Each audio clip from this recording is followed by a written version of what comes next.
All right, my name is Luke Major, And I'm Logan Anderson. and we are the B team. We are the B team because nobody's perfect. You can't be on the A team, and nobody wants to be on the C team. So Exactly. we're the B team. All right. So some of our tasks for this project. We were given a project, and we were supposed to do a cost breakdown and set up an optimum schedule for it. So the tasks that we came up with to do were a cost estimation, a network diagram and Gantt chart, a WBS or work breakdown structure, weekly cost histogram, S-curve cost analysis. This is where we can get our target schedule, a resource allocation, and scheduling cost performance. So I'm going to pass it over to Luke for him to handle the cost estimation. All right, for our cost estimation, we have a Dallas and a St. Louis project that we need to budget and estimate. And we are doing that based off an OKC similar project that has already been completed. So to get some of our estimations or our direct costs of construction for these projects, we used an acre ratio, a building ratio for both building A and B needed to be constructed, and an interest rate of 3%. So for our Dallas construction here, we have a size of 120 acres. A building A has a square footage of 32,000 square feet. Building B has a square footage of 26,000 feet. And this is going to be built 4 years from now. As you can see, we used a 2024 index to help us assume for inflation on that. For our St. Louis project, our land size is 75 acres, with building A having a square footage of 21,000 square feet and building B having that of 17,000 square feet.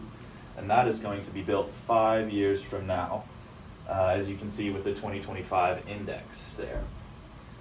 For both of these projects, we needed to do a contingency budget. So that takes our direct costs and adds a 5% budget for any unforeseen contingencies. And so that gives us a Dallas total approved budget of $5,335,440. And for St. Louis, a similar budget of $3,118,535. So from here, I'm going to switch it over to Logan here, and we're going to talk a little bit about these histograms. Okay, so with the cost that Luke just talked about, we broke it down into a weekly cost. And so as you can see, these blue bars right here are each cost per week. And the orange line over these blue bars is our cumulative cost. Now, as you can see, the late schedule is a lot more expensive towards the end. All of the funds kind of come out right at the end compared to the early schedule. So with these two graphs, we were able to get our early and late S-curve cost analysis here with Microsoft Project. And Microsoft Project gave us, using these two, we were able to get an integrated average of the early and late graphs, which gives us our target schedule. And so that's what we've got to shoot for here. Yeah. So from here, go to our WBS. Yeah, so we're going to talk about a little bit about our work breakdown structure. We did this according to the Table 1, which had our approved project budget listings. As you can see, they broke it down into major topics of site work, on-site utilities, construction of both Building A and Building B, project management, and procurement. These are the main 6 aspects to our budgeting. Now, under site work, we have grading, paving, and landscaping.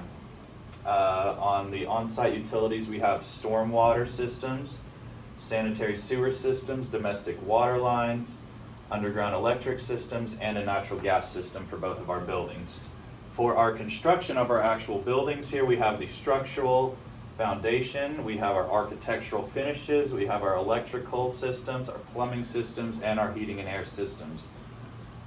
For project management, it's simply a clerical role that doesn't have much physical showtime in the project, but it is a big behind the scenes budget For our procurement, for these buildings or in our project completion, we need a crane, an elevator for both of our buildings, and construction bids.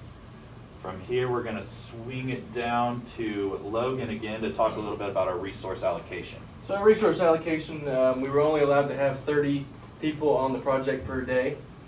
So using Microsoft Project, once again, we were able to put in workers for each task that we would need, and with the scheduling, we had a lot of over allocations with our workers. We had too many workers on some days. So using Microsoft Project, we were able to balance that out, and you can see these lines right here is where we're capped out at 30 employees, 30 workers per day. So we have that all. It lengthened our time just a little bit, but it's all right. It's all right. Okay, so the last part here, Luke's going to talk about.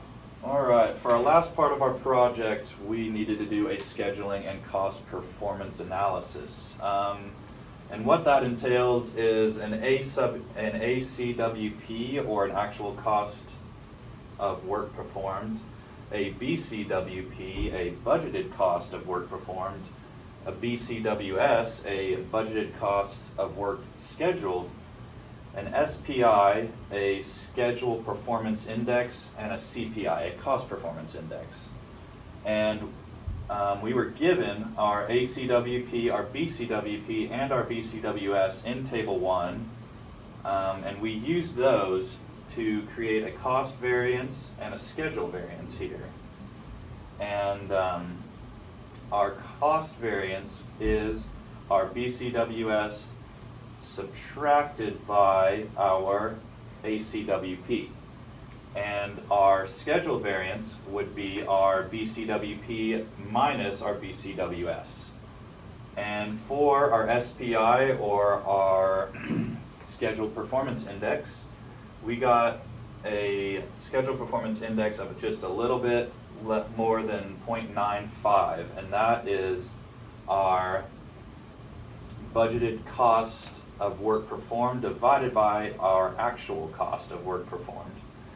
And for our cost performance index, that would be our budgeted cost of work performed divided by our budgeted cost of work scheduled. Sorry, our budgeted cost of work scheduled divided by our budgeted cost of work performed. Had that a little flipped up there. And we used a Gantt chart and a network diagram to get a lot of our data and help us with our scheduling. yeah, Thanks for watching. I think that's it. Thank you.